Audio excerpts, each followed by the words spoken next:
Welcome back to the Hockey Cards Gongshow podcast. This is episode 108. My name is Josh, and back from the Bering Sea, the Alaskan wilderness, is Troy. What's going on, good buddy? Oh, not a whole lot. I did not get eaten by a bear. I saw a bear, but I did not get eaten by him, so that's good. Oh, man. Where did you see the bear? Do you see a lot of bears? No, we saw one driving. We were driving on a bus to go to whale watching, and there was just a bear walking across the field, just chilling. And pretty common. I think we were in Juneau, I believe. And it was pretty neat seeing the bear just walk across the field. It was far away. But I will say this, whale watching was one of the best things I've ever done. That was fantastic. We saw one do a breach, jumped out of the water. It was crazy. And then we saw three of them do like that bubble feeding where they one of them blows the air out of the top of it and it gets all the fish to pool up in one big thing. And then this mouth just comes out of the water and eats them. It was incredible. It was one of the best things. It was just like a top 10 experience to see that. What kind of whales? They were humpbacks. Oh, okay. Cool. So other than whale watching, what was another highlight of your trip? Oh, just seeing all these small little gold rush town or the Yukon Gold Rush and these little towns that were around and they built them. And I didn't know the gold rush didn't last that long. So it's pretty crazy. These towns have survived and now it's all tourism. These little towns of 9,000 people get 1.4 million tourists a year. It's crazy. Jeez. All right. Well, you're back. You're back at home. Not rested because you just landed. But hey, we're doing the show. Want to again thank Coach Co for filling in for Troy on what day is it? Well, that would have been Thursday's show. Yep. So he did a great job, and be sure to check out his podcast, Cardboard Coach, and Coach Co Collectibles on TikTok. So again, thank you to him. Well, this is future Josh coming at you again. Troy, can a show be haunted? I don't know. This is it's funny, but it's not funny because it's a pain in the butt. But again, Josh had to go to our backup site, I guess. Good thing we have a backup site. The in-laws' house again. This is now the third straight episode that has been a complete and utter nightmare to record. Yep. So let's rewind. We're on 108. So it would have been 106 where a week ago where my router died. Like right in the middle of recording our episode. So I had to, in the middle, because we never record at a normal time. I had to go really late to my in-laws' house, and they put up with me doing it, and got it done. Stayed up all night, of course, but hey, we got it done. We're happy about that. Then the next episode, you're at sea, looking at whales and fishies, and Coach Co agrees to come on, and for 10 hours, his internet doesn't work. Yep. So we go back and forth and back and forth and back and forth and back and forth, and finally get the episode done. But it was a lot of stress. And then now tonight, we're literally 10 minutes into recording, and my house goes black. Yep. I'm like, what the heck? Did we pay the electric bill or what's happening? And then, of course, we go outside, and our whole street is black. And yeah, we lost power. So what did we do to the hockey gods to make them not want us to have a show? Yeah, the hockey gods and the hockey card gods. You know what I think is great is that right now we're flipped on the screen. It's throwing me off a little bit. I'm on the left-hand side. I'm not used to this. Oh, yeah. I wonder why. Probably because I got in the room first or something. I don't know. I wonder what that means. Oh, okay. Well, yeah, you're on the left, I guess. So, okay, well, we're going to keep going with our show. Now, before we get started, though, we do have a couple things we want to mention. First of all, Troy, Second String Leather Company is down to just 7 wallets that are, of course, made from NHL goalie equipment that are meshed with fine leathers, and the wallets are amazing. There's only 7 left in the previous collection. So if you want to get any of these 7, they're very, very cheap. You can go to secondstringleather.com, and you'll notice they're 65% off. Plus, if you use the code Gongshow15 at checkout, you'll save an additional 15%. So that's a total of 80% off, which is almost like stealing. And hey, there's a wild one left too. Yep. That's not bad. Ooh, nice Cooper pad. Yeah, these wallets are amazing. While they've been clearancing out this previous collection, they've also been teasing like madmen. Yep. The goalie equipment that they're going to be featuring in their upcoming fall collection, which comes up very soon. So here's just a couple I've seen in the last few days, Troy. Jonathan Quick, Tristan Yari, Connor Hellebuck, Darcy Kemper, David Riddick, who I guess was a goalie for the Jets as well. I think it's Peter Mrazek, Maple Leafs goalie. Now, not super well known, maybe unless you're in Toronto, but his pads, though, that are going to be in their wallets are from their St. Patrick's Day uniforms that they do, and they get pads made for those as well. That's awesome. Then there's Yaroslav Haslak from the Islanders, Yusei Saros from Nashville. Every time you see those Nashville pads, you must think, is it Pecorine? I know. I always want those. I want those Pekkas back that we talked about before. And I remember Mrazek, he was with Carolina too. I remember playing for them.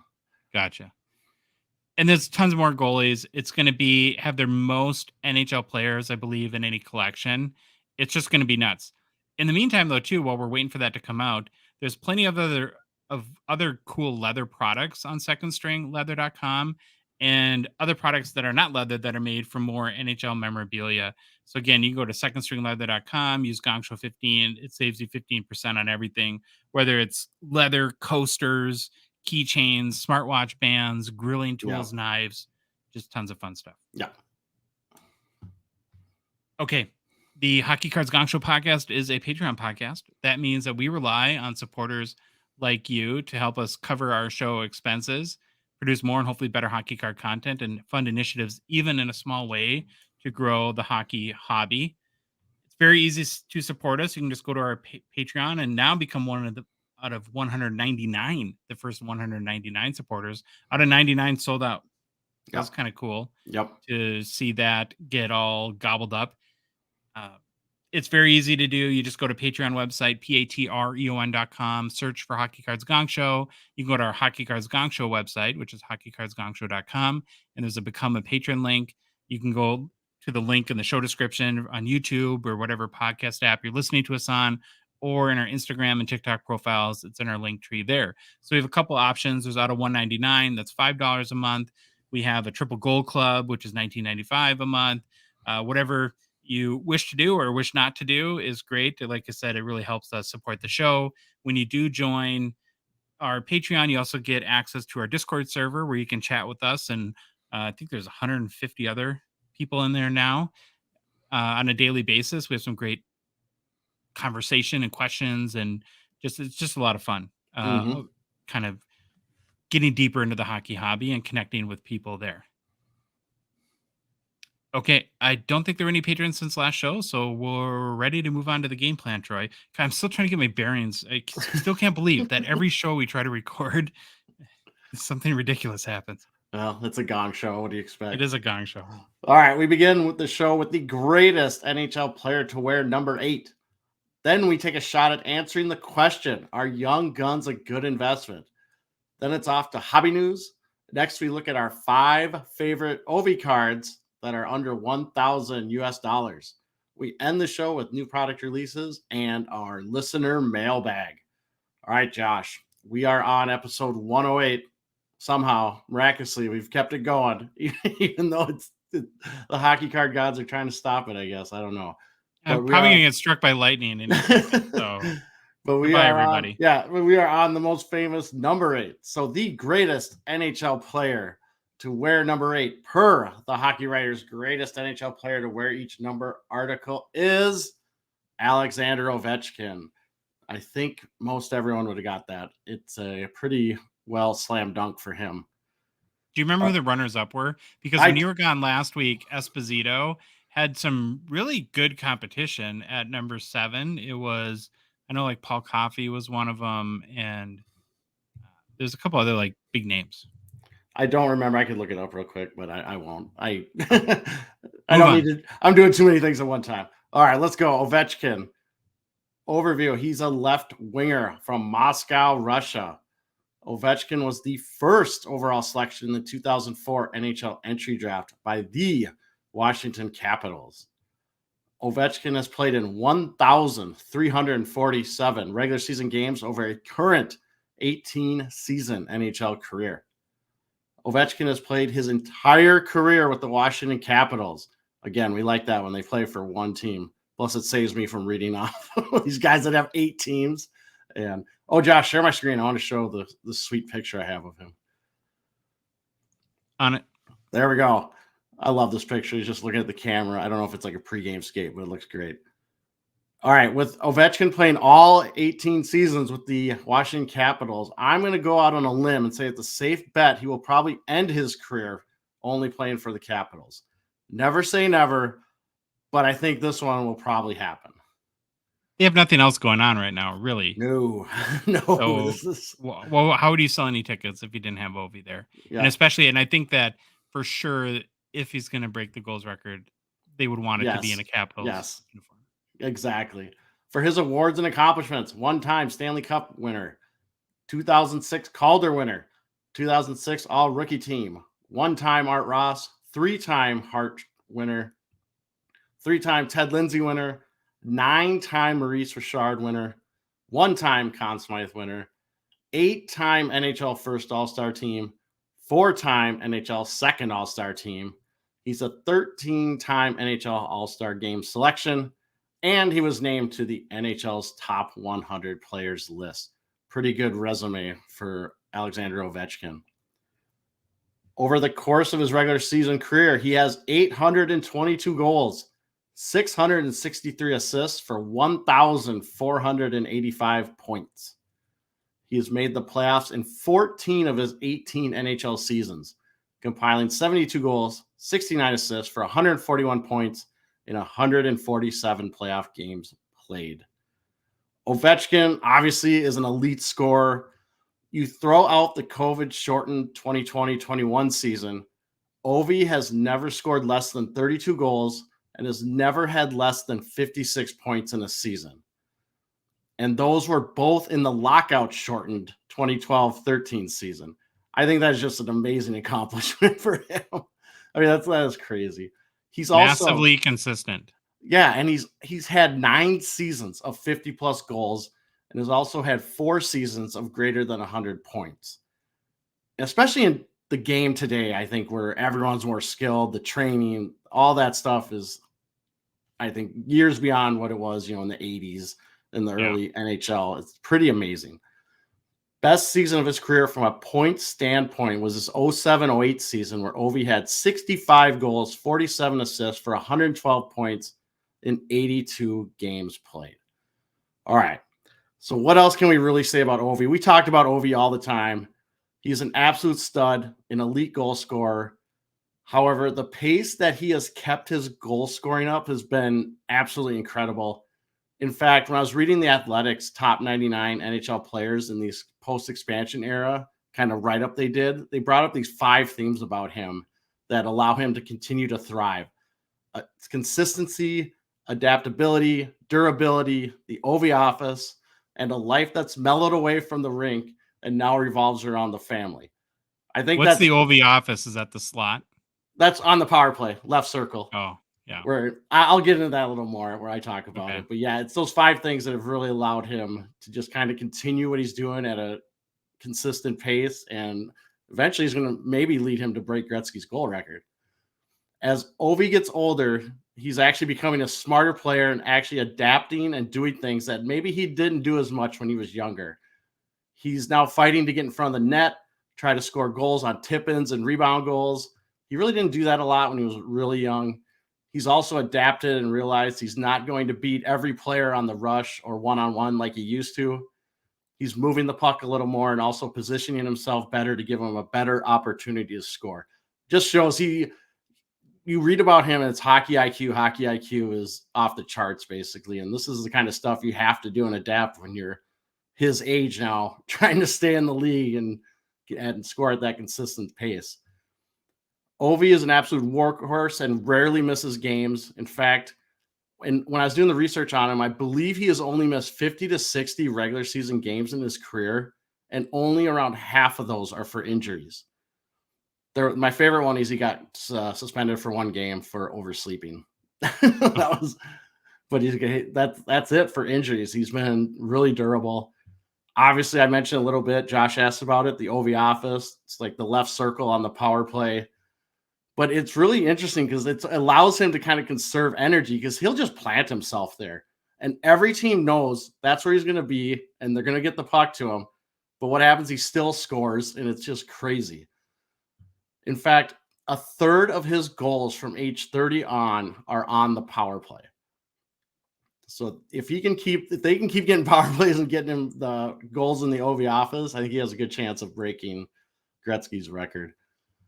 Not a lot else to say about Ovi that we haven't already said about him. He's one of the best players to ever play in the NHL. The chase for Gretzky's goal record will be fun to watch the next 2 seasons. I think you and I are both rooting for him to get it because it would be absolutely amazing. And I don't think anyone thought Gretzky's career goal record would ever be eclipsed, we'll say 10 years ago. And it might not be, but it's going to be fun to watch Ovi kind of chase it and see what happens. From our fun and interesting facts, I tried to get stuff that we haven't talked about before. I might have repeated a couple of these, but I hope not. Wears number 8 in honor of his mother, who also wore number 8, and his parents were both pretty stud athletes themselves. So he's got he's got the gene pool to go with it too. This one's pretty obvious. His nickname is Ovi, or the Great 8. He's a 2-time cover athlete for EA Sports NHL season. But Josh, he was also the cover athlete for NHL 2K10 for all the old-time video game players when there was the 2K games. Now I think they just have NBA, if I remember right, maybe PGA or something. All right, here's an interesting fact. Gretzky scored 23 goals in his age 37 season. Howe scored 29 goals in his age 37 season. Brett Hull, 30 goals. What about Ovi? He only scored 42 goals in his age 37 season. And the one thing that popped in my head, and I do some research, I was wondering about Jágr because he's been around he played forever. But Jágr wasn't in the NHL during his age 37 season. That was when he took that hiatus. And I can't remember if he went to the KHL or he went over to Czechoslovakia and he played pro and then he kind of came back. All right, another fun fact.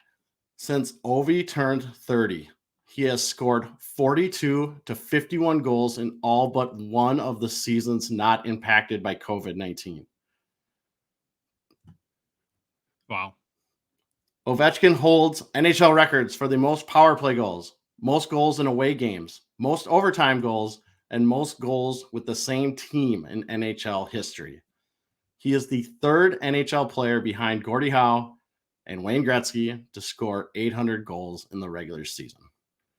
So some fun, interesting facts. Those aren't all his records. He's got some other stuff, but I thought those were some pretty interesting ones that I didn't hear all the time. So that's what we got for Ovi. His rookie card. Oh, no, I got to show you this picture. I was going to put this one up the whole time. If you remember Ovi, when they won the cup, he went on a binge and this was in, I think, the Washington in the capital, the fountains there. He kind of did some swimming, but I thought that was hilarious. But his rookie card, we've talked about, we probably had it on here dozens of times. 2005, Upper Deck, Alexander Ovechkin, number 443, Young Guns. PSA 10 has a pop of 1,159, the gem rate of 40%. The card regularly trades around $4,000, give or take a couple $100. All-time high sale of this card that I could find was in June of 2022, where there was a sale for $9,300 US via PWCC. So that's one thing I thought of too, Troy, while you're going through the fun facts is, listen, I don't think many of us expect Washington to contend for the Stanley Cup. And so I wonder too if the next couple of years might be a little bit similar to Erik Karlsson last year in San Jose, where really the biggest thing the team has going is getting Ovi the goals record. So why not dump him the puck on every power play and just let him shoot away? Yeah, you got to believe score a bunch of goals that way. Yeah, you got to believe they're going to just feed him and feed him and feed him and try to help him out. Hey, someone's got to score goals for Washington. Might as well be him. Might as well be him. All right. Alexander Ovechkin, the greatest player to wear number 8. We're going to move on real quick and just give our partner Slab Sharks a quick mention. They are, of course, a Gongshow partner and sponsor. Many thanks to them for their support of our show. The current weekly Slab Sharks eBay auction is live. To see the auction, you can either Google Slab Sharks eBay or go to slabsharks.com website, and there's a link there. So I spent some time yesterday looking at all the cards in this week's auction, Troy, and here's a couple that stood out to me. Is this first one a good one? It's a 1951 Parkey Gordie Howe PSA 3. That thing's fantastic. I would love to have that card. Or how about this one? A 2016 OPG Platinum Austin Matthews Red Prism on a 199 PSA 10. Very sharply. I actually like the Platinum Marquee rookie design from that year. Very This kind of card, clean. it looks great. I mean, the corners look nice. Centering looks pretty dead on, maybe a little bit off, but it looks really nice. Here's a sick patch in this 2007 SP Authentic Patrick Kane Future Watch Auto Patch PSA 9. Oh man, it just makes me think of these Bedard cards that are going to be coming out. Holy smokes. Yeah. Those Blackhawks patches are amazing. And then the last one that really stood out to me is another card from 2007. It's the Cup, a Patrick Waugh signature patches out of 75. Real cool card there too for all you goalie lovers. If you're a Canadian hockey card collector and are looking to move some cards, we suggest considering Slab Sharks for their eBay consignment services.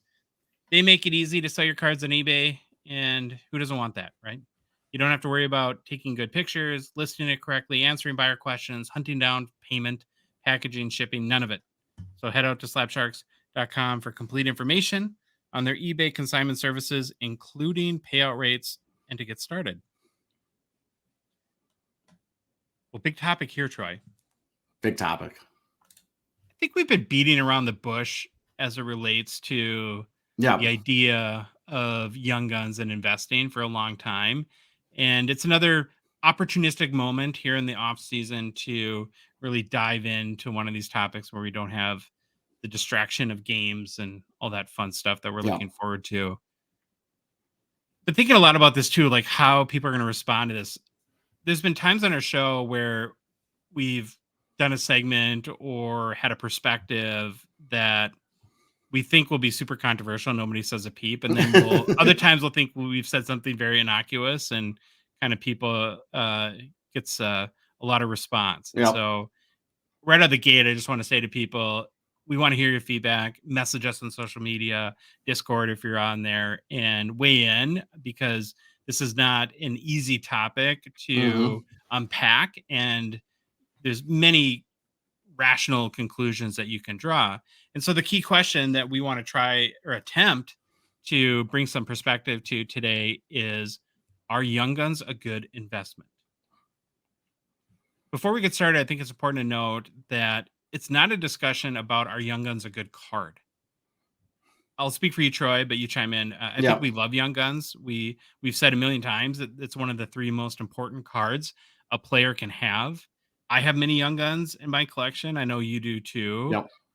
But liking the concept of young guns or being a fan of the brand and even collecting them does not also mean that they're a great investment, especially over the long term.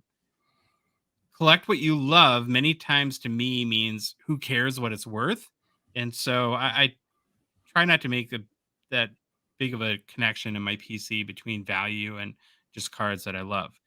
And then I think too, for the sake of this discussion, we're going to focus on base young guns rated to PSA 10, because there's a million variables that we're going to run through, and that just eliminates a whole slew of stuff. And I think allows us to have a more targeted discussion around that. And I guess the other reason why we're going to base young guns PSA 10 and why I think this topic in general is so relevant and I think will be interesting to people is these are probably the most commonly bought and sold hockey cards there is, right? Young Guns PSA 10 is sort of the gold standard for all hockey cards. With all that said, let's get back to the question at hand. Okay, are Young Guns a good investment? So I'm going to skip right to the end first and say it's complicated. I think that's the overall answer. And the main reason to me why treating a Young Guns card as an investment is complicated is all the variables that underlie the value of the card can change so much during, I guess what you'll hear me refer to as like the life cycle of the Young Guns card, that at times are great investments and at times are not investments or good investments. And it changes over time.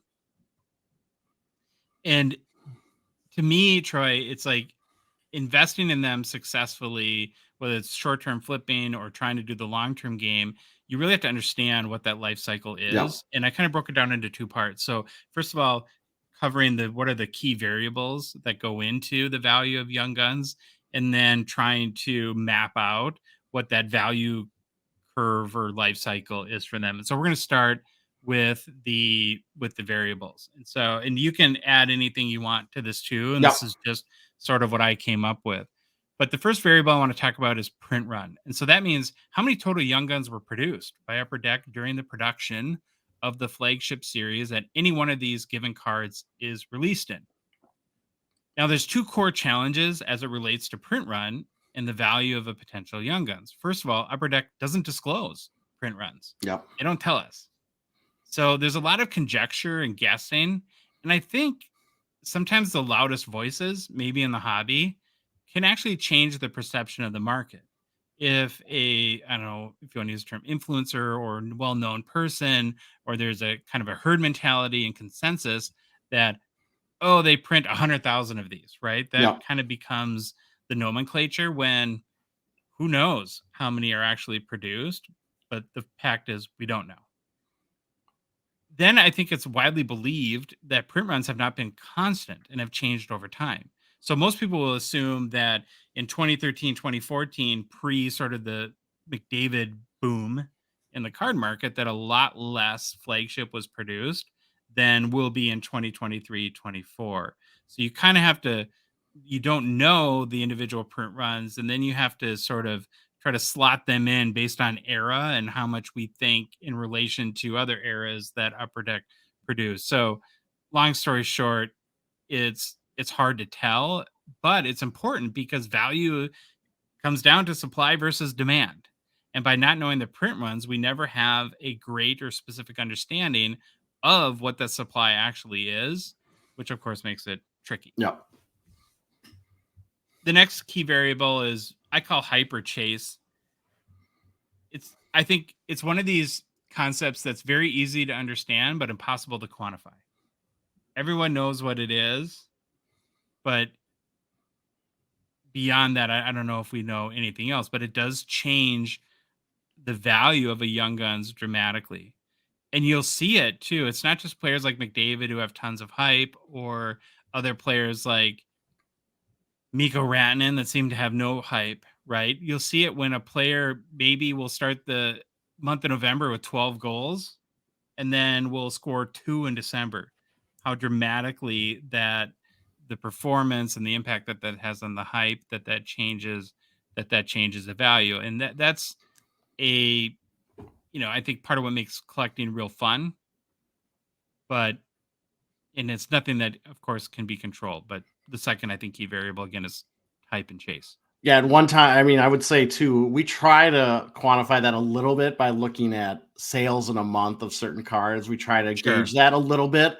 It's not a perfect science at all, but that's one way we try to quantify a very hard thing to actually quantify.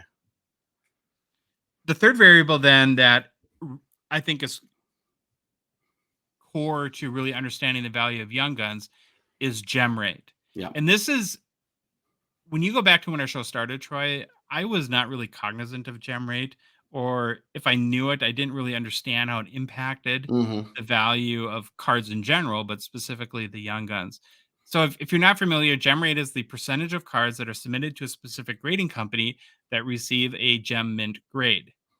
These gem rates are often significantly different from card to card and are tied to the overall production quality of the flagship release that card comes from. So I want to give a few examples to illustrate this point. These are all PSA 10 gem rates. You look at a release year hobby rookie class like 2021-22, you have Trevor Zegras at 29% gem rate, Cole Caulfield at 35%, relatively low. You compare that to 2019-2020, where Jack Hughes has 75% gem rate and Cale Makar 64%. So it's very much dependent again to the overall quality and manufacturing of that particular set. And I think one important thing to remember about gem rate that is useful when trying to evaluate the investment opportunity in a Young Gun is that, in my mind, Troy, like once maybe 500 or so cards have been submitted, the gem rate remains largely constant. Yeah. Because it's so you don't really have case where there's a pop 600 where the gem rate's 12% and then 2 years later it's 45%. It may adjust a percentage or two as more and more cards get graded, but generally, once it hits whatever that level of statistical significance, the gem rate is what it is. Which and really why that's important is it gives us at least one measure to forecast population count, Yeah. which is how many ultimately at the grade that you're looking to invest in, how many cards have that grade, which is a great segue into the fourth variable, which is population count. And I view population count really as the ultimate byproduct of the first three variables, the Yeah. print run, hype, chase, and gem rate. So population count is the total number of current, which is a very important word to throw in there, current cards that have received that grade from a specific grading company. What I've seen and observed, Troy, though, is that one variable that isn't often considered when collectors look at a player's young guns as an investment is that gem rate and ultimately how the gem rate impacts population count. Mm-hmm. Because the higher the population count for a card, the less valuable that card becomes.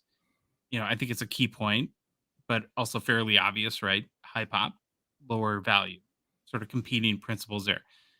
To illustrate the gem rate and pop count, how they kind of fit together, I want to go back to some of our examples between 2021 with Cole Caulfield and then 2019 with Jack Hughes. So Cole Caulfield is 2021 Young Guns, has a PSA 10 population of 898. And remember, he has a 35% gem rate. So out of the 6,369 Young Guns submitted to PSA 10, 898 have received that PSA 10 grade. Jack Hughes has a Young Guns PSA 10 pop count of 3,784 with a 75% gem rate. So, Troy, there's 4 times more Jack Hughes Young Guns PSA 10 than Cole Caulfield. And you may be thinking, so what? Well, only 5,053 Jack Hughes cards have been submitted to PSA. So that means 1,300 less Jack Hughes Young Guns have been submitted for grading, but the population count for PSA 10 is 4 times higher. So that gem rate plays a huge factor in ultimately what that population count is going to end up being.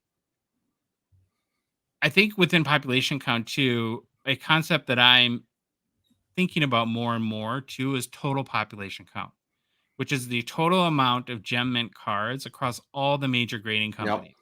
And the best example to illustrate this point is the Conor McDavid base Young Guns. While you might look at his PSA 10 pop count, which is currently 2,649, and think, well, that's not too bad for Jack Hughes has so many more. Yep. But when you factor in Beckett, SGC, CSG, and PSA, the total population for Gem Mint McDavid base Young Guns is currently 10,940. It's not just how many PSA 10s, it's how many Gem Mints are across all the other grading companies. So to me, those are the 4 key variables that really drive the long-term and short-term value potential of a base Young Guns. Any reaction to that? Anything I forgot? Anything I need to be more clear on? Nope, it makes sense to me. And one thing we should note right now, it is PSA 10s are the big ones. But who knows? In 5 years, that might change. Some other grading company might take over as the one that gets the most value. So just remember that when you're listening to this 5 years from now. Mm-hmm.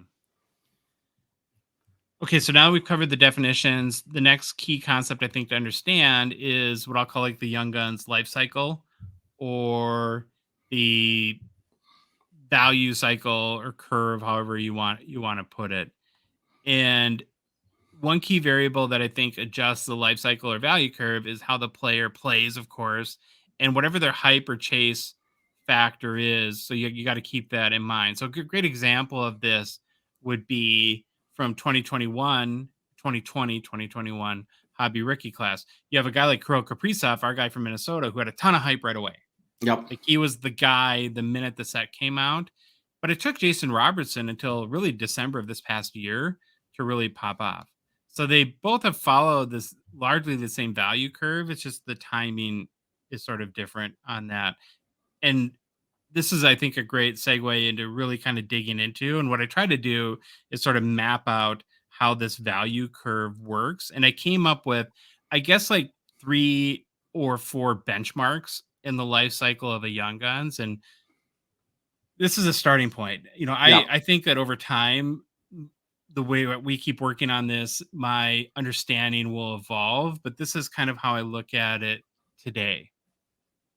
So, the first point in the life cycle of a Young Guns is when demand and hype is initially high, pop count is low, and values peak, and peak in many cases to their all-time high, right? So it's right when a set comes Yep. out and people go crazy. How many times have you seen, like, 30 days after a flagship series released on eBay, listing like this, like 2022 Upper Deck Matty Beniers Young Guns PSA 10 pop 7, Yeah. right? Inevitably, somebody drops like $700 on that card, and I think it's because it tricks our mind into this illusion of scarcity. Sure, today, right now, it's a pop 7, but what will the population be on that card 6 months from now? It's definitely not going to be 7, Yep. and usually it's a lot more. So I've named this, uh, and I'll see if you like my names, Troy. This initial part, like the mania, the hoopla, when a new series comes out and everyone's going crazy as part of the Young Guns life cycle or value curve, I'm calling it shock and awe. I like that. And I think if we look at the shock and awe part of your value curve, I think that's where I bought my Caprice off. Yeah, pretty much. Well, it plays to Yeah. our psyche, right? And Yep. we all get like swept up in kind of the excitement. You got new cards coming out, and the big thing to me is the illusion of scarcity that comes in here, because we know that, yes, within the first month there's only going to be a handful of PSA 10s, but there will be likely thousands down the road, especially if that player continues to play well. So you don't want to fall for the PSA pop of 12 or Yeah. something like that. You have to say, okay, I want to buy this card when I'm confident in the investment I make in it, when the population counts 2,500, Yeah. not 12. Okay, so the next, I guess, benchmark in the life cycle of a Young Guns, I call the hangover phase. It's when, now that we've gotten through shock and awe, it's when it inevitably goes down. Yep. And in many cases, I think the values are like typically like half or worse Yeah. from their peak in shock and awe. It's kind of like, Trey, when you woke up at 3 p.m. on a Sunday when you were in college and you start to piece together the night before. And sure, you realize some things were fun, but you also did some really stupid stuff. Yeah. Right. So, like when you paid $750 in shock and awe for Caprice Yep. Up Young Guns and then hit the hangover and learned a little bit more. And we're Yep. like, oh, this is not the best idea. So, what causes the hangover phase in the case of a Young Guns? Well, the excitement of the new rookies starts to fade a little. We move on to new sets, and maybe it's a 2022 release or 2021 that comes out, and we've kind of forgotten about the 2023 guys, because we'll still have those releases when Series 1 comes out this fall. Or maybe that player you thought was going to be the next superstar has 4 goals halfway through the season, and yep, it's a little bit of a hangover there. Or other releases just come out and bring attention away of whatever was shiny and new. Is inevitably, nothing can maintain the initial. It does get really exciting when flagship releases come out and we have that new crop of Young Guns. I love that time. I Hmm. think it's fun, but that just can't be sustained for anything more than a short period of time. So cards go way up initially in shock and awe, and then inevitably fall in the hangover. And then the next phase I call is like stud or dud. This is, the dud part is easy, although painful when players don't pan out. Yeah. It just means that they're not going to be good. They're not going to reach their potential or match their hype, and their values are going to sort of fade into obscurity. So we'll kind of skip that part. But when a player is a stud, then from the hangover, the values typically rebound. And think of the Jason Robertson breakout moment or Tage Thompson, the two ones we reference a lot Yeah. from last December. Well, the hype machine kicks back up, and again, the values start to climb. And I think an important thing to note here too is that this cycle is either compressed or shifts based on when they what sort of hype they have coming right out of the gate when their Young Guns first comes out, or if it happens a little bit later, like in the case of definitely Tage Thompson, but in J Rob. It still follows, I think, the same pattern. It's just more of a compressed time frame. But most often, you get this sort of stud phase when they've established themselves in the NHL, they've hit their groove, so to speak. And what's important here, in my mind, Troy, is this is the phase where, in earnest, often collectors start submitting their Young Guns cards for grading in droves. So Yeah. this is where the pop is gonna can spike dramatically.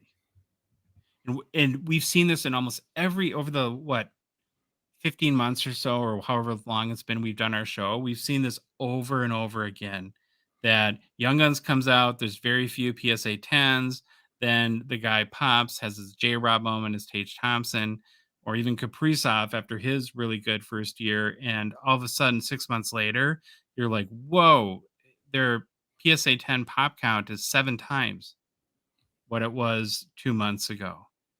And what's important about that is it kind of brings us to the final phase, which I'm calling big fish, small pond, or lost in the ocean. Yeah, I'm weird. And it's a long term. But what I mean by this is that now this kind of final phase that you get in with these cards, and it happens in almost every case, is it becomes a game of competing principles. It's the chase or hype of that player creating upward pressure on value. So as well, McDavid's played amazing. He had an amazing year last year.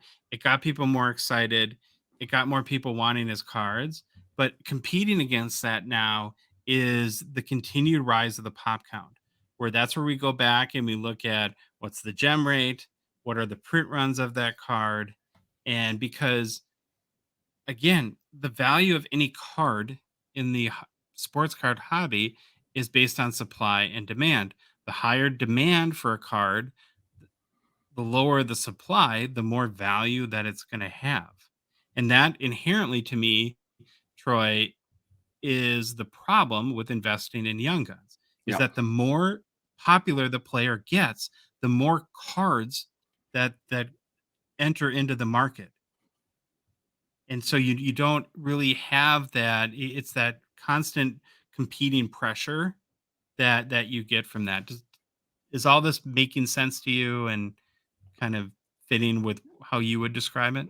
Yeah, it's all making sense. And I mean, you could almost do a segment on the Kaprizov I bought and walk through kind of each of these steps and we could lay it out on how it happened. But this is what we've seen play out a lot of times with these Young Guns. Now, this isn't 100% perfect. You'll get to some of that probably going forward. But for now, like this is the baseline that I think is really good and a good way to explain it.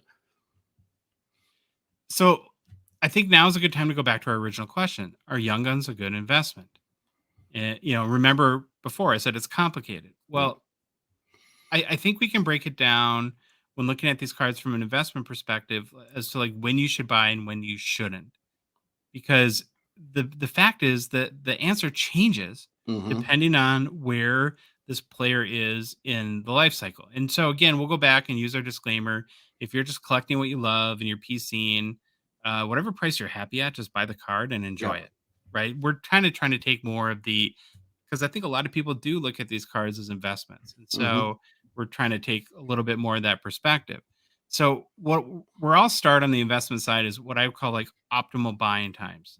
So if you're lucky enough to pull one from a pack, whether it be retail or hobby, um, then yeah, get it graded right away and do a sell it on my card post or eBay or whatever and say population 14 and make a ton of money, right? So that's like the optimal selling time, Yeah. right? If you don't get one out of a pack, then I'm looking at the hangover phase. I'm not buying a Young Guns raw or graded in that first 30 days because it's all shock and awe Yeah. at that. And you're going to be left holding the bag, I would guess almost 100% of the time, right? You should be able to get that card when it kind of hits that hangover phase at a half to a third of the initial peak. right? And then beyond that, you can look at like off-season buying, or if there's a general market downturn and you're banking on a rebound, that those are other good times as well. But shock and awe is selling zone. The hangover is the buying zone. Yeah. Then I look at it as what young guns would I target for investments and which ones wouldn't I?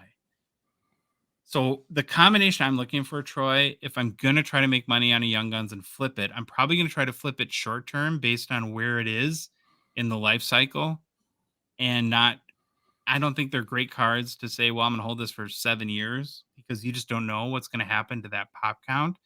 But I'm looking for low gem rate plus player production, right? How well is he playing plus hype? Yeah. Right. That's the combo I want. So you look at, again, the examples we used of like Cole Caulfield and the Trevor Zegras. To me, those are more investable young guns than Jack Hughes and Cale Makar. Yeah. Now you might be thinking, what are you talking about? Jack Hughes and Cale Makar are way better hockey players than Cole Caulfield and Trevor Zegras. And you're right. They're infinitely better, but their gem rates are so high that, and they were printed at a time where we believe that print runs were higher, that there's, the better they play, the more they accomplish, it's, their pop counts are going to go up. And I think Jack Hughes is the perfect example of this. I'm super high on Jack Hughes. I think he's a very interesting player. A young, if you want to invest and you bank on young players and try to grow value in your collection that way. But Troy, I would never ever buy his base young gun PSA 10 expecting to make money. Mm-hmm. At a 75% gem rate, there's no way to control the pop count. And if he ends up winning Stanley Cups or scoring 100 points or scoring 50 goals, it may get to the point within the next 2 years where that card has the highest PSA 10 pop of any hockey card. Mm-hmm. Every 4 that are submitted, 3 come back PSA 10. Yep. It's just crazy. So my goal is to make some money on Hughes. I'm looking at cards that are way more scarce than his base young guns. And again, it doesn't mean I don't want one. I would love to have a Jack Hughes young guns. I'm just not going to pay a premium for it.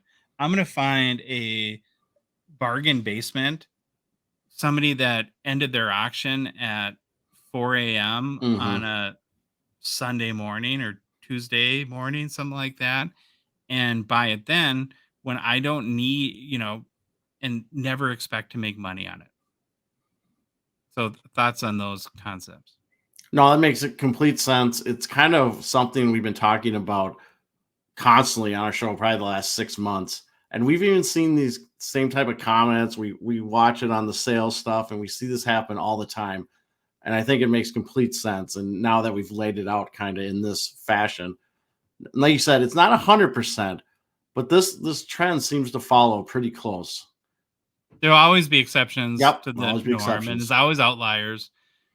And then I guess a couple other kind of maybe tips or things that I would look to do from an investment perspective. If I'm a selling or flipping, I want to buy a base young gun PSA 10 at the hangover phase and then sell it right when they hit that breakthrough. Yeah.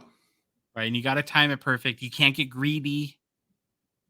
Right. When somebody pops off and their young guns goes from $120 to $580, this little part exists in all our minds that say, well, what if it goes to 2,000? Sell it. When you've made 4x what you have into a card, you're doing well. Even if it goes up $200 more often than not, if you wait too long, you're going to end up, instead of making $400, making like $75, and that sucks when that happens. And I've done it, and it's hard to be that disciplined. But again, the key here is, like, when you really study what happens to these cards all throughout their life cycle, you can identify specific points that become opportunities to both buy and sell. And then from like a long-term hold or get rich perspective, and I don't think this will be a big surprise, but my inclination is to really stay away from a base young guns as a long-term investment, especially with the most current releases, where the assumption is the print runs are going to be super high, which could lead to big pop counts, especially if the gem rate is high on a specific card. If you pick the right player, like the base young gun 2015 and McDavid's rookie year, I believe, to have much smaller print runs, and their pop counts would tend to make you, believe this. I also think if we're like 10 years past 2013 and you think Nathan McKinnon will have hobby chase for the next 30 years, at this point, like a guy like that, his pop counts are unlikely to go way up. And so if I'm looking I guess what I'm trying to say here is if I'm looking to invest in doing long-term investing in young guns, I'm actually not looking at anyone current. I'm going to go back to 2013, 2014, 2012 and try to find guys that will still have hobby relevance down the road, where I have the confidence that those print runs are significantly lower than today, which will effectively control their population a little bit. And then I think it goes without saying, Troy, that the best long-term value strategy for investing in young guns of any kinds is probably to focus on the numbered parallels. Yeah. The exclusives, high gloss, whatever the new Starburst or whatever burst young guns that are coming out in Series 1. I haven't even got my head wrapped around that yet. No. But so it's complicated. But hopefully, there's no way to, I think, answer this question with 100% accuracy because we're still learning. And the more we learn, the more our perception and the more our understanding changes. But hopefully we've given you all at least some things to think about when, before, especially with Bedard. I really wanted to get this conversation out there because we're already seeing it with his MVP redemption, but people are going to go bonkers. What's going to happen. And I just hope the listeners of this show will be a little bit smarter and make some wiser investments. So there's a lot of information there, Troy. Yep. What are your thoughts? I think it was very well put together. I think one thing we got to remember too, where we said it's not perfect. Think about the COVID spike. If you could have predicted the COVID spike, every young guns probably went up exponentially, and that stuff not a lot of people predicted. So just remember there are some other factors that can play into this, but this is a good baseline to start with. And I think it was an excellent analysis. You did a ton of work on it. I know that, and I actually learned something by listening to it. Oh, awesome. And we want to continue to learn from you guys. So like I said, chime in to this conversation, message us on Instagram or TikTok or Threads or Twitter, whatever it's called now. X. And I can't wait to get your comments. We're going to move on to hobby news. So first of all, Troy, has anyone sued anyone else this week? I haven't seen. I kind of missed I was on vacation with the whole Fanatics doing. I heard the rumblings that they were going to countersue, and of course they did, because Fanatics has more money, than anyone, so they're just going to come right back at them. Well, a big part of that is they can out-lawyer you, and that's a real thing. Yep. So Panini needs to be a little bit careful about that. But we're not going to lawsuits. We're going to take a break from that this week. We got to start, Troy, with the Bedard watch. So let's take a pulse check on MVP redemptions. So we posted to our Instagram a day or two ago that the first 2023-24 Upper Deck MVP #1 draft pick redemption sold for $931 US. Since then, I think another one sold for $1,045, and there's a couple lower sales in there too that were fixed price. People probably being pretty smart and just taking the easy win and maybe marking it at 800 or something like that. If you remember too, we did an Instagram story poll before this set was released of what the initial value collectors thought this redemption would have, and here were the results. So I think 22% of people picked $751 or more. So if you're one of those 22%ers, you're a really good prognosticator. You have the ability to tell the future and predict the market, at least in this case. But so are you shocked at 931 as the first sale US, Troy, or is that pretty much in line with what you expected? No, I'm absolutely shocked. Almost 1,000, or having one go for $1,000 kind of blew my mind a little bit. I didn't think it would go that high. I mean, just especially with it being MVP. I know it's going to be like the first one, basically, or I don't know how it's going to work, when the redemptions are going to get fulfilled and how long they'll take. But to me, I was shocked. It seems crazy, but hey, people are going to pay for it.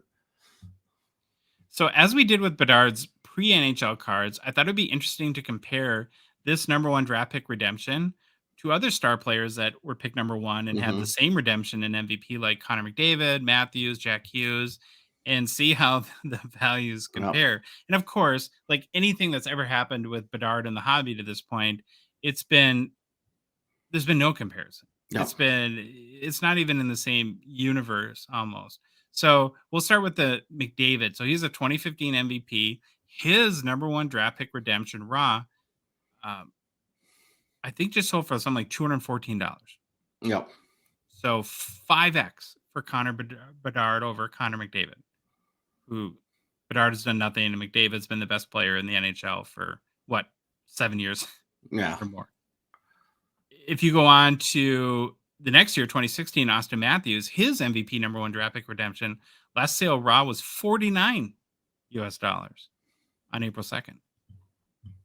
And then our other guy, Jack Hughes, so from 2019, 38 US was his sale. So when you look at the context of these sales, what's being spent on the Bedard redemption right now is nutty. What word would you use to describe this? Oh, nutty's fine. That's a good word. I still can barely wrap my head around it. I mean, I get it with all the hype he's had, but wow. That $1,000 sale or $1,045, whatever it's for, that still really blows my mind. $1,000. And it's just a portrait card of them on draft night in their. It's not like the greatest card either. Are you big fans of these? No, I'm never really a fan of portrait cards, but you'll see there's some portrait cards I like, but most of them I don't I like. Yeah. Okay, Troy. Is there even a chance 5 years from now that this Bedard number one draft pick cards are remotely near in value what people are paying right now? I can't see it. I would say there's about a 5% chance unless he scores 80 goals a season for 5 straight years. But we've always said, once the new or like the artifacts or the young guns or whatever comes out, these MVPs usually just fall off a cliff usually. The logical side of my brain agrees with you and says no way. But I would have never thought that there'd be multiple like pre-NHL cards that have sold over 10,000 either. I still say almost no chance that card, but again, everything about this guy has defied logic in this hobby. So I don't know. Have we heard any rumors on what the print run of those are? Have we seen any speculation? I have no idea. Yeah, I have no idea either. All right. Well, we'll keep watching. We'll see I'll be interested to see if they start to fall or if people get more excited about them and the price actually goes up in the short term. Okay, just a real quick pulse check on the McDavid 101 Rookie Shield auto at Golden right now. So it's still at 110,000. Wow. Doesn't surprise me. There's about a month left in the auction. I'm assuming, Troy, that while you're on the boat, you weren't comfortable in the Wi-Fi, so you couldn't get your bid in on this card. Is that what happened? Couldn't put my bid in yet. But I still got how many days I got left? 30 days. So I got time. I have big expectations for this card. I feel like when I talk to people like Ko or Jeremy Lee, that they seem to have lower expectations. So I'm going to be really curious to see where this one shakes out. I just think it's awesome. Yeah, it looks great. Yeah. All right, moving along. The NHL preseason schedule was announced. So it's funny how August works, Troy. When you actually get excited about the NHL preseason schedule, it's like, ooh, something about hockey. So the NHL, of course, did release its preseason schedule, and there are a couple actually interesting nuggets. First and foremost, it's a sign we're getting closer to hockey, so that's a good thing. The 2023-24 preseason, Troy, begins with I think, a pretty cool 2-game series in Melbourne, Australia. As part of the NHL Global Series. And I think as we learned, which surprised me a little bit, just from the people that listen to our show, there is actually a more than you would expect fans in Australia of the NHL. And so I'm really in favor and excited that the NHL is making the commitment to try. I'm sure the players don't love it. No, the players probably like, it's a brutal flight. Yeah. But yeah, so the Kings will take on the Coyotes. Well, they'll play 2 games on September 23rd and 24th. at the arena, Troy, named after the legendary hockey player Rod Laver. What? A tennis player? Tennis player. And a hockey? Okay. So I'm maybe sure it's like, hockey yeah, I'm isn't sure as it's a big as you tennis. think. It's a tennis court, probably indoor Yeah. arena. They're converting for hockey. I wonder how many ice rinks Australia has. Now I gotta I look don't that know. up. A little bit closer to home, there's going to be a whole bunch of neutral site games in the US and Canada. Yep. So that's kind of cool, like Tucson, Arizona. I Yep. saw a bunch of smaller towns in Canada. You know, I think that's a very good way to promote the game across both countries. So, way to go, NHL there. Now, Troy, though, we do have to wait until Thursday, September 28th to see Lucas Reichel for the first time play the season, and maybe Connor Bedard too, as the Blackhawks host St. Louis. I haven't seen a schedule or anything like a TV schedule, but I think it'd be like really, really smart for the NHL to put this game on TV I hope so. somewhere, anywhere. Just do it. But I'm Mhm. not going to hold my breath because why would the NHL do that? But I think a lot of people would tune in to see his first preseason game, don't you? Yep. Oh yeah, I've definitely, and I mean, I want to see it. I've marked that date on my calendar because I want to watch it. And it's funny when you mentioned Lucas Reichel, but there was that 3 hours after the draft where Lucas Reichel was the most chased Oh, person in the yeah. hobby. The great Lucas Reichel moment, as Yep. we'll forever call it. Then the preseason wraps up on October 7th, 3 days before the regular season hockey begins on October 10th. So that's That's less than 2 crazy. months away now. That's crazy. It's awesome. Cannot wait. Well, we want to do a little something extra for Ovi as part of our, like we do with all the kind of the big ones and our greatest player to wear each number series. And as I was thinking about like what we should talk about or what we should feature, Troy, Hmm. part of me wonders, like, when we talk about, like, guys like Ovi and Crosby and McDavid is so many of their, like, really nice cards are just stupid expensive, Yep. and they're not even at a price range that you or I can afford, and so, yeah, how relevant is a Ovi the Cup RPA at this point? Yep. To me, not at all.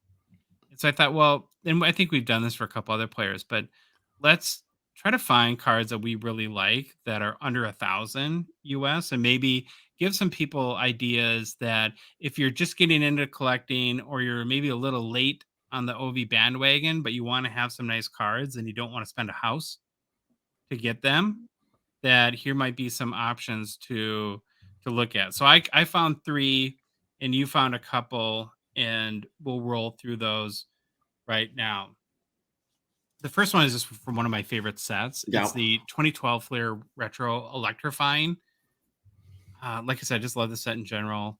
It's a card I don't own, but would absolutely love to. Last sale on a PSA 10 was 523 US on June 1st. I need to look more into these because it just Yeah. surprises me that they're not worth more in a good way. I like them, Yeah. but I don't know like what maybe the pack odds were or expected print run was. But this is a card I really love. Next one's probably a little cliche, maybe. Yep. It's the Allure 16-bit from 2021-22. We've talked about it a lot, but I just love these cards. I love his smile and his like his toothless smile in it. Yep. I just think it's awesome. Of course, Allure might be the insert of the year. It's an unannounced super short print Easter egg. That's of course just awesome and pretty affordable. Last one sold raw for 398. It's hard to tell what will happen to these Yeah. values because they're so new Yep. over time, so maybe a little bit more risky. And then Troy, ever since our Easter egg episode, I can't stop thinking about Glow Peachy. I have to have one of these Glow Peachy cards. So if anyone has like a McDavid or Gretzky or Ovechkin, um, please call me and then forget what I just about how emphatically I said I have to have one. I might be interested if the price is right, I guess. No, I just love this card. I love the kind of the retro Capitals uniform in it, Yep. and it's my current obsession. And so, uh, not that bad either. I think there's only 3 sales in Card Ladder sales history for this card. Last one sold about a year ago in June of 2022 for 225 US. I'm in for that if you have a nice copy. $225 all day, but I'm sure people dramatically raise the price now. Yeah. Now that you said that. Now that I said that. Okay, what are the ones that you liked? So before I even start, I'm gonna say what was awesome about this idea you brought up is that it actually I don't have off the top of my head what OV cards I like. So I actually had to do a bunch of research, and I'm telling you, trading card database, even though they don't have pictures for everything, boy, I went through that for hours looking at these cards. And I actually landed on a couple Panini cards, which I'm starting to really like Panini. Like just those was it a year or two that they produced the cards or the NHL license. I am just loving them. So here's the card I chose. And maybe this is, I don't know if it's cheating because you'll see why in a little bit. But again, it's a 2013-14 Dominion Frozen Moments autographed Alex Ovechkin booklet out of 99. I love booklets. I don't have a lot of them besides that Pekka, those 3 that I bought, but I absolutely love booklets. And this card, I just love the card, the design. It's got him scoring a goal on his back, falling over, very iconic moment. It's got a nice little picture of him, then the autograph, and plus the card's numbered to 99. Now, when I looked up sales, I saw this card sold like the $900 range recently. But then I found a couple sales, one for $1,900 and one for $3,700 in Terapeak. Those were a little, and then the most recent sale I could find was on May 4th of this year for $910. So you have to buy this one at the right. Yeah, it's like you got to find the timing on it to get it right. And maybe I totally missed something, but I tried to see if there was parallels or if I just totally whiffed on. I didn't think those other ones were graded that went for that much, but maybe they were. Yeah. I don't know. It was really odd, but there's been a couple sales in that $900 range. So that's why I included it. Plus, it just looks fantastic. I love this card. Next card I went with another Panini card.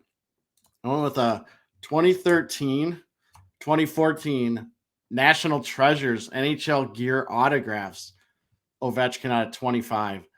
Again, I love National Treasures. I've never bought a box of it because it's always in basketball or whatever they make National Treasures in.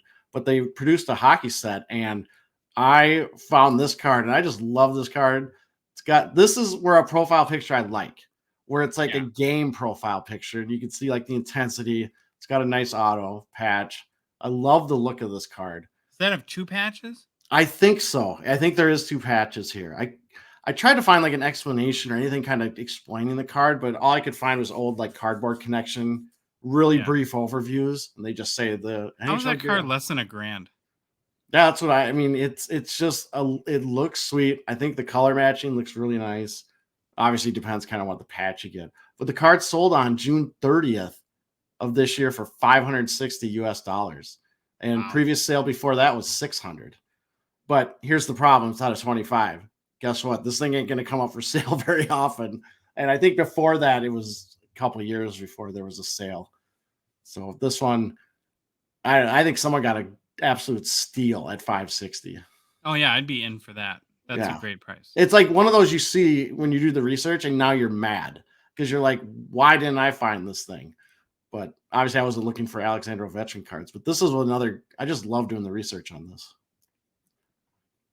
So I think to the point you made a few minutes ago, which is very good, is that there's a lot of options. These are just 5 that we like. Yeah. And if you want to get in the OV market and you keep seeing his Future Watch Auto, PSA 10 or Cup RPA and all these kind of crazy cards that are huge money, don't get discouraged by that. Just spend a little time, go through 130 Point or Card Ladder or Terapeak or Trading Card Database like Troy, and you'll find some really good deals on some pretty amazing cards that are probably pretty good buys too. Mm-hmm. We got to make a quick mention for PWCC, our partner and sponsor, who, again, we're grateful to them for support of our show. It's a Future Watch Auto Party in the August PWCC premiere. All 3 hockey cards are Future Watch Autos, and all 3 are monsters, Troy. There's a Sidney Crosby Future Watch Auto at a $9.99 PSA 10, a McDavid Future Watch Auto PSA 10, and an Ovechkin Future Watch Auto PSA 10. Those are the 3 biggest, right? Can you think of anyone big? Oh, those are pretty good collection right here. Now, I did cover the show while you were on your trip, and Is it kind of like when your wife has a baby, when your podcast co-host and they cover the show? Do you get them like a gift, like a birthing gift or a cover the show gift, something like that? You want one of these? I'm gonna make it easy on you. I'm not even gonna be picky. You just get any one of them you want, and I'll shake your hand and say thanks. I'll get No. you. I'll get you some Tim Hortons. Actually, okay, I'm gonna go on a tangent. We did the last day. We stopped in Victoria, Canada, and we went on this bus tour. It was with my parents and my brother. Or no, it was my parent, my aunt, and uncle. And part of the tour was going to a Tim Hortons. That was kind of odd. Did they have any hockey cards? Oh yeah, they got it. No, they didn't. Actually, I was walking around and my wife went in and asked if they had any hockey cards, and the guy kind of laughed because he's like, "No, we haven't had those forever." Oh, so. That stinks. Yeah. Okay. The current PWCC weekly auction is live as well. Ends this Sunday. Be sure to head to pwccmarketplace.com to check out both auctions. And for the weekly, why not hang out with Jeremy Lee and I on Jeremy Lee's Sports Cards Live YouTube channel? The show's on Sunday nights, starting at 8:30 Central Time. And then last thing on the weekly auction is on Thursday's show, we'll do our usual breakdown of our favorite vintage and modern cards in the auction. Well, new product releases, Troy. There's a couple of big stories. And the first one caught me off guard a little bit. So 2021-22 Stature, a set you're very, very excited about that comes out this week, happens to be missing some key rookie autos. And I would also say the key rookie auto is missing. There is no Cole Caulfield, no Quentin Byfield, and no Spencer Knight autos. Yep. Now, the Caulfield omission hurts as he's, again, undoubtedly the biggest chase in the 2020-21 or 2021-22 hobby class. There's going to be people upset about not having Byfield and Knight, but the Caulfield one, like I said, hurts. And I'm sure the Caulfield thing is going to really hurt breakers. Those Canadian spots just got a lot less valuable. Yep. We reached out to Upper Deck to ask them why these guys' autos did not make it into the product. And apparently, Troy, it's as simple as the athletes were not able to get their cards back in time for pack out. Which means, number one, there are cards for them. So the cards do exist. And the assumption is they'll be in 2022-23 Stature as updates, which will juice up that product now quite a bit, having the Caulfield autos in it. In this whole scenario, I thought a lot about this week, and I think I can appreciate the difficulty that when athletes, for whatever reason, I'm not going to judge why, they don't get the autos back in time. It really kind of puts Upper Deck between a rock and a hard place. So right now, Troy, 2022-23 Stature is scheduled to come out in early December. Yep. We also already have 2023-24 products that are coming out. We just had MVP come out. So what do? Do you delay 2021 Stature even more by waiting for those cards to come in? And how long do you wait? Yeah. Right? They may not know when they're coming. You can't force an athlete to return them, I don't think. Then if you do delay 2021 Stature, it certainly then would delay 2022 Stature.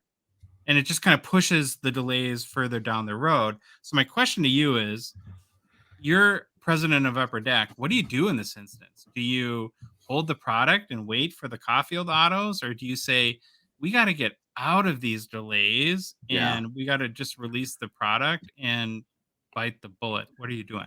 I think I lean towards you just got to get it out, because if you don't truly know how or when you're going to get them back, then, I mean, if you didn't get them back by pack out or by your supposed pack out, now the season's kind of starting, right? Training camps are going to start.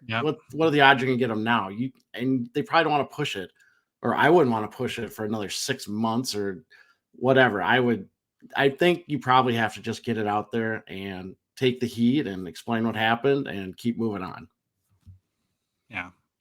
So like I started the story with, I know you're pretty excited about this release. Does this change anything for you personally as you're going to buy, or not really? No, it doesn't change anything for me because I'm a fan of just how Stature cards look. And I really like the Stature has a lot of autographs of legends on the newer cards. So this doesn't affect me and what I would buy. So I'll still buy Stature. Yeah, very interesting. So again, it's going to juice up the next release too. So I guess that's maybe the silver lining. In the last few days, Upper Deck released the checklist for 2022-23 Black Diamond. And we're going to kind of give you guys the key info. And given what's going on with Stature, so the first thing I did, Troy, is I did sort of a cursory look and made sure all the rookie autos were there. And I think so. Hopefully I didn't miss any. Borrowed kind of one of your points that you make. There's 3,201 unique cards in the upcoming set. So quite a bit less than a little bit on the lower. What set did you just do a checklist overview that had almost like, was it like 5,000? Oh yeah, crazy like that. Yeah, it was like 5,000 something. I can't remember. Don't ask me. Whatever. What I just recently did. We're not going to go through everything today, but if you want to see a full checklist, of course, they're on Beckett or Cardboard Connection. I just want to kind of run through some of the key cards. So when most people, I think, equate Black Diamond to are the Diamond Relic Rookie Gems.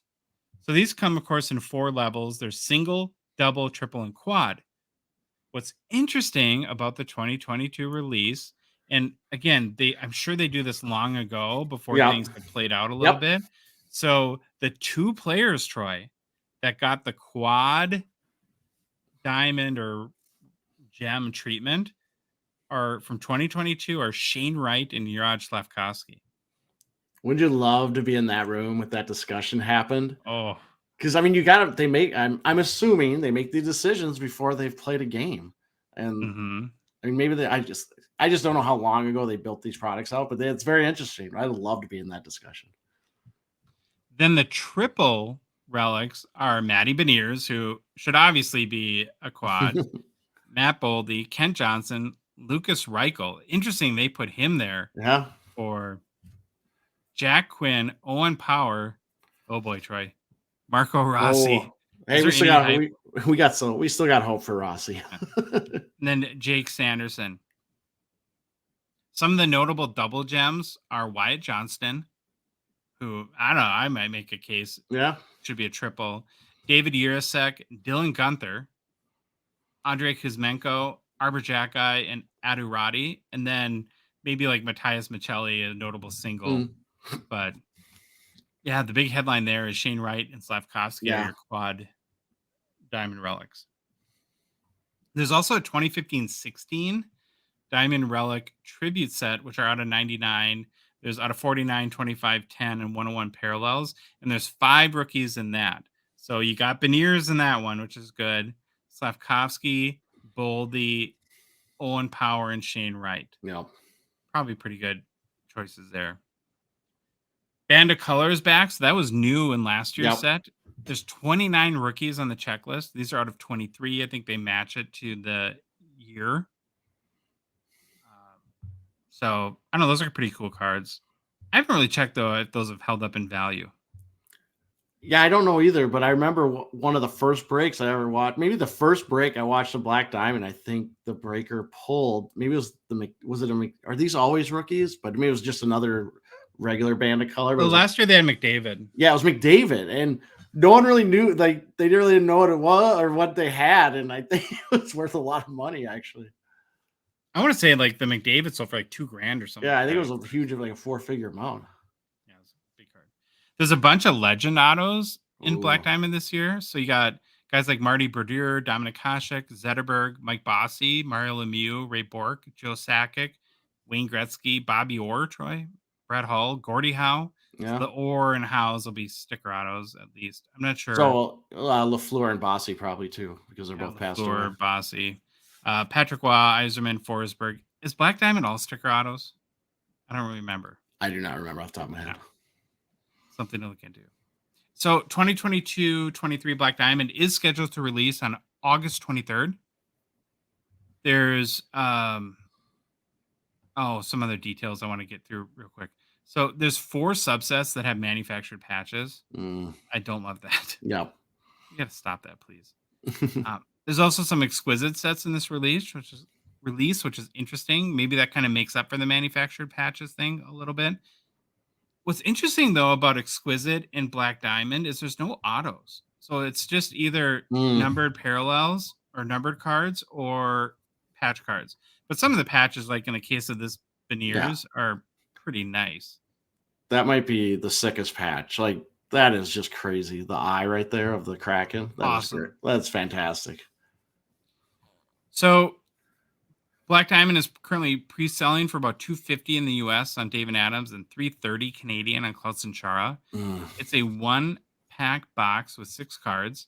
So Troy, you get 1 autograph or non-auto diamond relic card per box, 1 base set parallel card per box, 1 exquisite card per box, and 3 regular inserts non-auto exquisite memorabilia cards.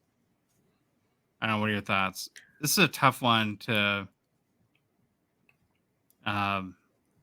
make you could probably get killed on a $250 box. Oh yeah, easier. Well, you definitely will, or most people will, but there are some big hits. I do like the look of the cards. I'll say that. I think the cards look really nice. The ones we showed, like the bands, or what do they call it? Bands of color, and the rookie relics. I think those look fantastic. I've actually never bought a box of Black Diamond. I don't know why. I mean, it just 1 pack, 6 cards. I don't know sometimes, but that's Stature too. Is like that. I think it's 1 pack. Is it 8 cards maybe in Stature? Yeah. But no risk it, no biscuit though, Troy. Yeah, no risk. Gotta go. You gotta risk it. I will say I do. I know I kind of reiterated my point. I do really like the look of these cards this year. I think they're very nice. Yeah, they did a good job on the design. So my question for you is, I know you're a big auto guy. You like your auto. Yeah. But remember, the per box average is 1 autograph or a non-auto diamond relic card. Now, since diamond relics are the key cards, what would you prefer? Again, we're not picking the player here. Yeah. We're just saying, would you rather have a guaranteed auto, or would you rather get that diamond relic and have a shot of hitting a big one there? Yeah, I'm probably going to say the auto, just because I love getting autos and I love the guaranteed auto. I think I would go diamond relic. But... Yeah. Okay. Well, it's mailbag time. All right. Mailbag. Some great questions. A lot of questions this week to get to. So we're going to try to rifle through them quick. First one from Discord in Blade Visionary. He says, I reflect back on 90s card collecting and how massively overproduced cards were, making them worthless. Ultimately, card companies wisened up and created unique limited patch auto shield cards that would drive more demand. We've seen an enormous amount of interest and increase in prices, but what happens when collectors feel like it's enough? When is the threshold met when 101 shield cards are everywhere, where insert and patch auto cards and rare cards are not as rare because so many years of product have been produced? Does the hobby face another day of reckoning when specialized product is so available that the bottom falls out? So I think this is a great question, a really smart question. Yep. And I agree that there is a potential pitfall in modern hockey card collecting. And I think this is where knowledge plays such a key. There's, through like parallels and all the number cards coming out, I think there's almost like an illusion of scarcity. And the best way that I put this, Troy, and I think how my understanding of the hobby has evolved over the past 2 years, is I feel like I'm really starting to learn what the special cards are. Like the showstopper cards, the cards that people, when they see in the hobby, go, whoa. And like, those are the cards that you want, like a Seismic Gold, or we were just on the PWCC Weekly show, and Jeremy Lee bought in a 98 Bowman's Best Gretzky Atomic Refractor. Because where Blade Visionary is 100% correct is in every set now, there's so many out of 99s, out of 49s, and a lot of them are, you hit like just a numbered parallel out of Artifacts or Trilogy or something like that for Austin Matthews out of 49. It might be worth $60, but it's not a huge money card that you really have to have a deep enough understanding of the hobby to know what the truly special cards are. Yep. This question, I think, brought me to thinking about all the tributes that we see come out. Yeah. And I know there's been a lot of people saying, hey, can we stop doing all the tributes every year? And I think that's another piece of this equation, where a lot of times it feels like we're doing maybe a little too many tributes, going back to a design from 10 years ago. But I get why they're done. I just think sometimes it can be too much. Next question is from Instagram, Great Ones Era. What cards from the Junk Wax era are worth grading? Well, there's two ways to look at this. As a collector, you grade anything you want to that you want to have in your PC. But I'm assuming you're asking more from like an ROI perspective. And here's the equation that we use. So if the value of the card purchased, however much you bought the card for, plus the grading cost should be greater than or equal to the value of 2 grades less than you expected. So if you're convinced the card is a PSA 10 and you want to look up the value of a PSA 8, and if the value is greater than or equal to what you paid for the card plus what you pay to get grading, it's probably a safe bet to grade, because believe it or not, it happens all the time when you're like, oh wow, I think this card will gem, and you're like 6 when it comes back Yeah. from a grade. So that's just the general formula I use. Do you have a different perspective on that? No, that's the formula I kind of use too. And I would say Great Ones era right back in if you were actually asking about like specific cards that you think are worth getting graded. Yeah. Because then it's a different answer. I'll just say the Pro Set hologram. If you think you're going to get a 10, which I don't even know if there are any, but that card's so hard to grade. But I just talked about it today on Jerry's show. That thing goes for crazy amounts of money. That one's worth grading regardless. Next person has 2 questions. It's Instagram Cards AH. The first question is, we always talk about in-season prices and off-season lows. Is there actual best and worst times of the month or year to buy and sell? So market conditions are ever changing. I would say the best buying is during the off-season right now. I mean, we're pretty much in the abyss of hockey. Yeah, the doldrums. The doldrums. That's a good way to put it. So now would be a great buying time. And then I think the peak selling time is right before the start of the season. That's where every team is undefeated. Every player you're excited about, you think is going to score 50 goals. And it's all hope. Hope springs eternal. It's all hype. That would be my best advice there. Do you got anything else to add? Yeah, you could always think too, if a guy just goes on a crazy run, think Jason Robertson, Tage Thompson, and you're holding his cards and you can unload it for a good chunk of money. You could do that too. But yeah, usually the buying seasons right now, sometimes that's not always true. It's not an absolute. But, in 3 weeks? 4 weeks when news really starts picking up as training camps get rolling and all that fun stuff. Then his second question is, whose change of team this offseason will most affect I like the way you put it, hobby appreciation, both up and down? I don't know if I'm just like a rose-colored glasses optimist, but I have a hard time thinking like who's going to just do bad. And so I kind of pick all guys that might have a chance to get a little bit more hobby momentum.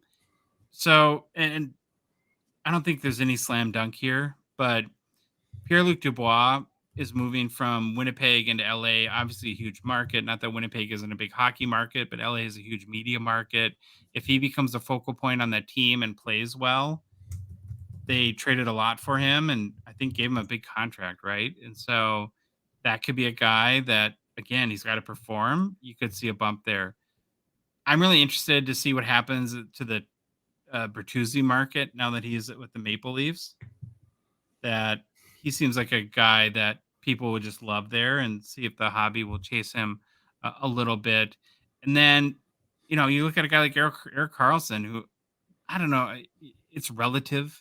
He's not going to be as popular as Cale Makar, but I think naturally moving from San Jose to Pittsburgh is going to make his chase a little bit bigger, and he's going to sell more cards because it's just a much bigger hobby market. And the last thing I'll say is my take a chance on me guy would be Alex Newhook going to Montreal. He was not good last season, but getting a fresh start sometimes helps the young player, and there's no bigger hockey market than going to Montreal. Yeah, anyone else you would add? The 2 names that popped in my head right away were Karlsson and Newhook, and I wish Dumbo was a bigger chase, but I think him going to Arizona might actually help him, but he's not a big chase at all. Next question from Instagram, the Sports Card Journey. I'm curious about the fake patch issue. I've never understood why people would switch the patch. Are they using the real patch to try to forge an entire card or something along those lines? You took this one, Troy. Yeah, the reason why is they are trying to get more money for the card. That's it. We've seen cards with one color patches are always worth less usually than a card with, 2, 3 color patches and so on. So if you could swap out, we'll call it a napkin patch, and put in a 2, 3, 4 color patch, you're going to get more money for that card. And that's what I believe, and I think I'm pretty right, that that's the primary motive for swapping out patches on a card. It's to get more money. Now, I don't know if they go buy because you can buy an NHL authentic jerseys for, we'll say, $200 to $350. And if you swap it out and now your cards increase 10x, $600, $700, it's worth it, I guess.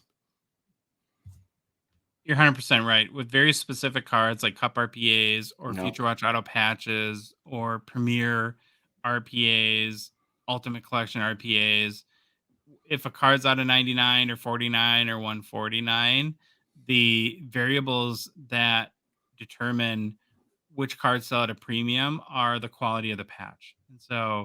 And there is usually from manufacturing kind of sometimes a big spectrum of patches. Some are pretty plain and bland, and some are Mm-hmm. awesome. So if you can buy one cheap that's bland and put a really intricate multicolor, multi-break patch in it, you can increase the value significantly. But it's skeezy and scammy, and I wish people wouldn't do it.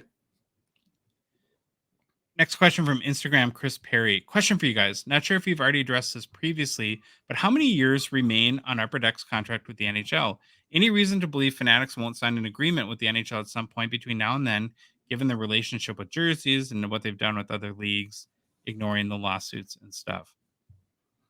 So just looking at the particulars, when the announcement of the new deal between Upper Deck and the NHL was announced in October 2021, I believe, or 2022, the only thing that was released about the term of the agreement was, and I'm quoting, is believed to be more than 5 years, which was sourced. So I think the exact term is unknown, which is kind of crazy. I'm not sure why, but based on that math, it runs at least through 2026. What's interesting, though, I think for everyone to remember is that this deal was struck when Fanatics was successfully bidding and winning licensing agreements with all the other major sports, and they bid on the NHL too. And Upper Deck the NHL chose Upper Deck over Fanatics. So I don't know if I wouldn't say it's assumed that Fanatics is just going to win the licensing the next time it comes up, and it's really unknown what the term of the NHL's agreement with Upper Deck is. Yeah, I've thought about this question a lot. I don't want it to happen. I think I like Upper Deck, but I do like competition. And if they had two license holders, the kind of competition that would drive in the hockey card market. But if the NHL wants to go exclusive, I hope it's Upper Deck. However, there's a price point at some point. In Fanatics, we've said, is lots of money.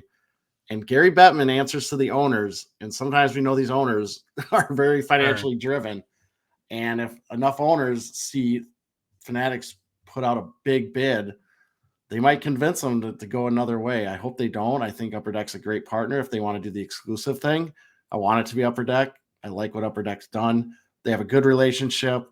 I think Upper Deck is really collector focused. But at some point, I could see enough money being thrown out that maybe the NHL switches. I hope not. Or the NHL and the NHLPA. But we will see. Yeah, good perspective there.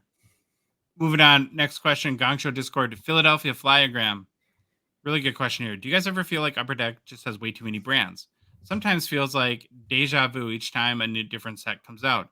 If you guys were given the task to reduce hockey cards to 5 Upper Deck brands per year, what would they be? I would say Flagship, OPG, the Cup, Metal Universe, and Game Used with exclusive Game Used material, non-manufactured. Well, I think there's very little of that in Game Used, but yeah, good selections there.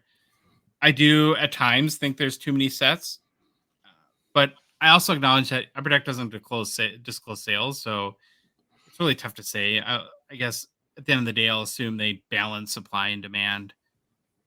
And what was really interesting about the challenge to reduce it to 5 sets is I thought it would be super easy, and the first 4 for me were easy, and then I completely hit a wall, Troy.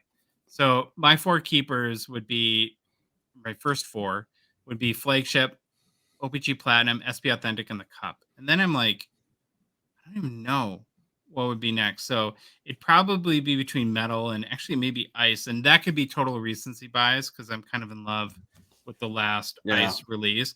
I would have picked something like SP Legends, but that's not going to be a yearly set. That's funny. That's funny. That's what I was thinking about replacing metal with, because I totally failed and missed this question. So I'm looking at it right now. And flagship, platinum, authentic, SP authentic, and the cup, I agree with 100%. And my fifth one would be SP signature edition legends. But again, it's not going to be yearly. They've said that. So if I can't do that. So maybe obviously personally, I'd probably put Stature in there, but that's probably, I'm in the minority. Next question, Facebook, Dustin Thacker. What Young Guns from 2022-23 do you think are worth holding on to? Well, refer back to our 45-minute all of them. Hold them all. We don't know what's going to happen. Hold every one of them. So it depends holding on to how long and where you are in that value curve. But honestly, Dustin, I'm not like super enamored with anybody from this class. The guys that I probably are highest on would be Matty Beniers and Wyatt Johnston.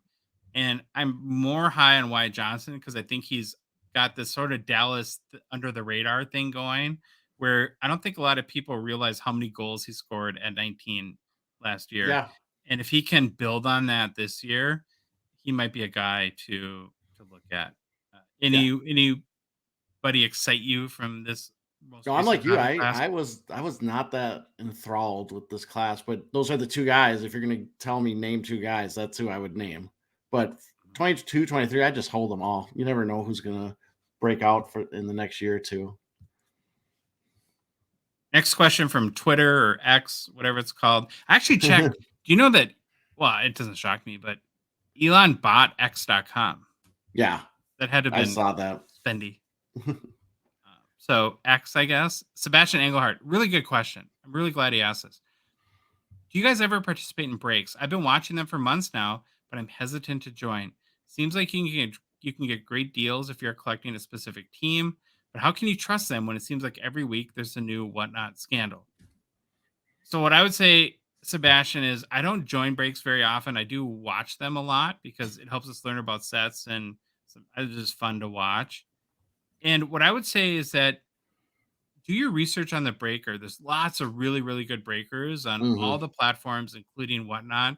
I don't want to mention any on the show because I'm mainly terrified that I'm going to forget somebody and I don't want to leave anybody out. But if you want some names, message me and Troy and we're happy to share some people with. Is sure there are scandals, there are a bunch of crappy things I guess have happened, but I think in general the hockey breaking community are really, really good and people that work their butts off to take care of people. And you can ask for references, ask people what their experience has been, but yeah, there's lots of good ones.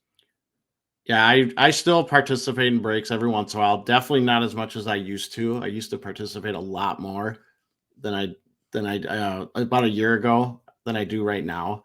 So I got a good kind of feel of what's going on. Agree with you 100%. There's scandals all the time, but like Josh said, the hockey hobby seems to have some really good breakers that do work their tails off, like you said. So message us. We'll give you names. And I had a good point, and it just slipped out of my head. And now I can't remember it. The hockey gods, they're striking again. They're striking me again. Oh, I was just saying, if you're thinking about participating in breaks to make money, you're not. I honestly think out of all the breaks, probably 95% of them, I haven't got my break costs back. It's just the fun and the experience and hanging out with the chat and it's chatting, it's talking. It can be cheap too. That's the thing. You don't have to buy into like $400 $10 breaks. You can just get into some flagships, $10, $15, and have a blast. That's why I really do it. It's fun to sit there and talk about the cards, talk about the players, rip on players. It's fun. Next question from Threads, Southie Schmike. Do either of you have insurance on your collection? If something tragic happened, would you rebuild the same collection or shift focus? So I don't have insurance, probably should. Now, I'd love to, like, that would be a good topic for us to cover at some point. Yeah. as far as like shifting focus, if I had to rebuild, I would 100% shift focus. I feel like I know so much more, and I know so much more about what I would want to collect than I did 2 years ago, that my collection would look nothing like it does today if I started over. You got thoughts on this? I was going to say, by reading the question, you assume that I have a collection worth of sharing, which I do have some nice cards, and I do have a like kind of an umbrella policy that covers some of the bigger stuff that would cover my cards if they ever got lost or anything. But that's what I have. I don't have a specific policy related to my collectibles. Next question, Instagram, Stuck on Pucks, a segment on modern versus vintage, pros, cons. What's a better investment class? Well, that's a great idea, and we'll do this for sure. Yeah, one of our upcoming shows. Way too meaty to get into right now. And then last question from Instagram, Aiden Hepburn. What Oilers cards would you invest in? Well, the easy ones are McDavid and Draisaitl. You just got to pick the right cards and buy at the right time. And then if you're a prospector, you want to take a chance on unproven guys. It seems like the two biggest names there are Dylan Holloway and Troy's guy Stewie Skinner. Yep, there you go. They have the most hype, but are very much far from sure things. Anything to add to the? I know he says or he or she says invest in, but I would think I take this from like a PC perspective. 80s Oilers guys to me would be like Coffey, Kevin Lowe, obviously Gretzky, Glenn Anderson. A bunch of those guys would be SCA, awesome. Yari Curry. Yep. Grant Fuhr. Right? A lot of great guys. Yep. Well, we did it. Despite the hockey gods. What's going to happen on Thursday? Is like my roof going to cave in while we're recording or what? This is honestly the theater of the absurd right crazy. Now.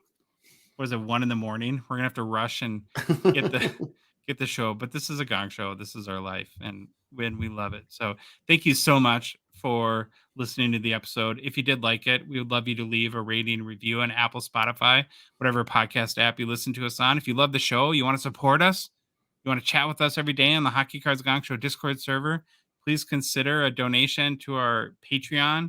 We have our $1.99 support level tier. It's $5. We have other tiers as well. Link is in the show description within our Instagram, TikTok profile, or you can go to our hockeycardsgongshow.com website or to the Patreon website, patreon.com, and search for Hockey Cards Gong Show.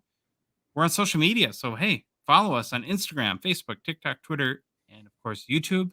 And Troy, the Hockey Cards Gong Show podcast is a production of Dollar Box Ventures, LLC. Have a awesome start to your week.